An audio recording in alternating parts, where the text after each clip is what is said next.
അറിവ്, സംഗീതം, കല, വർത്തമാനം, സംസ്കാരം, ശുദ്ധീകരണം എന്നിവയെല്ലാം സരസ്വതി സരസമായിട്ട് ശുദ്ധമായ വാക്ക്, ശുദ്ധമായ പ്രവൃത്തി, അതാണ് സരസ്വതി. സ്വയസിദ്ധമായ നമ്മിലെ ശൈലി, നമ്മിലെ സംസ്കൃതി, അതാണ് സരസ്വതി.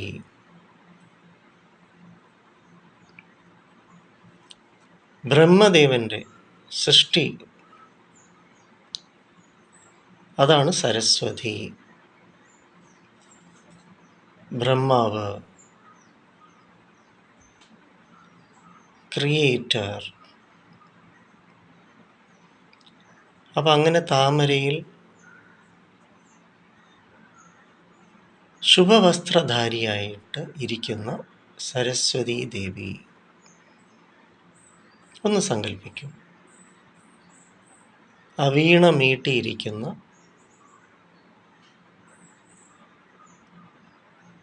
ശുദ്ധമായ ആ പ്രകാശം, ആ വെളിച്ചം, പരിശുദ്ധി, പ്യുവർ ലവ്, കമ്പാഷൻ, വിവേകം, വിജ്ഞാനം, അറിവ്, ജ്ഞാനം.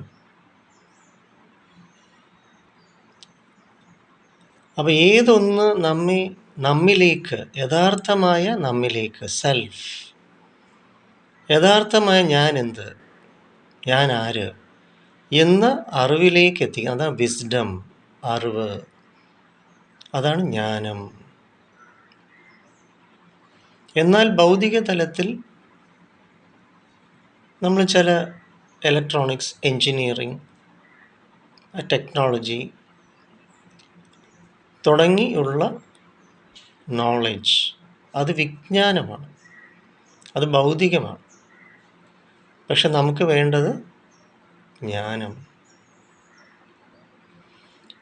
മുല്ലപ്പൂമ്പൊടി ഏറ്റുകിടക്കും കല്ലിനുമുണ്ടാകും സൗരഭ്യം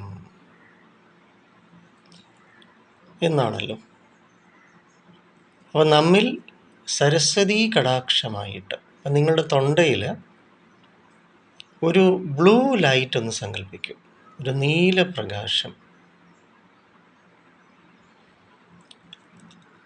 തുടർന്ന് നിങ്ങൾ സരസ്വതി ദേവിയുടെ ചിത്രം നമ്മൾ കണ്ടിട്ടുണ്ടല്ലോ. വീണമീട്ടിയിരിക്കുന്ന ശുഭവസ്ത്രധാരിയായിട്ടുള്ള കിരീടമൊക്കെ അണിഞ്ഞ് ആ ശുദ്ധമായ അമ്മ, മദർ ഗോഡസ്, ആ പവിത്രത, ആ പരിശുദ്ധി നിങ്ങളിലേക്ക്, നിങ്ങളുടെ ഹൃദയത്തിലേക്ക് സ്വീകരിക്കൂ.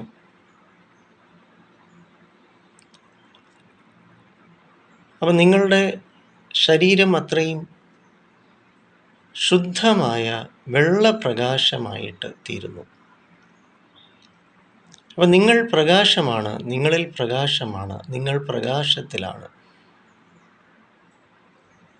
ഇൻഫനൈറ്റ്, എറ്റേണൽ, എവർലാസ്റ്റിംഗ് ഡിവിനിറ്റി, ആ ദൈവീകത്വമാണ്, ആ ദൈവപ്രകാശമാണ്, ആ ദൈവ ചൈതന്യമാണ് എന്ന തിരിച്ചറിവ്. അപ്പം നിങ്ങളിലൂടെ തുടർന്ന് പ്രചരിക്കുന്നത് നന്മ, കരുണ, ആർദ്രത, ദൈവസ്നേഹം മാത്രം. അപ്പം അത് നിങ്ങളുടെ സാന്നിധ്യം, അതാണ് ഞാൻ നേരത്തെ മുല്ലപ്പൂമ്പിടി ആണെങ്കിലും അത് കല്ലിനാണെങ്കിൽ പോലും അതിൻ്റെ സൗന്ദര്യം, ആ സൗരഭ്യം പ്രകാശിക്കുന്നു. മുല്ലപ്പൂമ്പിടി കല്ലാണ്, കല്ലിനെന്തിന്? അങ്ങനൊരു വേർതിരിവില്ല, വലിപ്പച്ചെറുപ്പം ഇല്ല. എല്ലാം തുല്യം, എല്ലാവരും ഒന്ന്, എല്ലാവരിലും ഒന്ന്.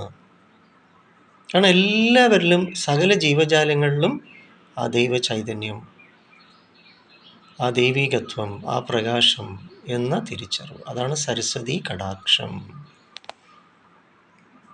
അങ്ങനെ സരസ്വതി കടാക്ഷം സ്വീകരിക്കും.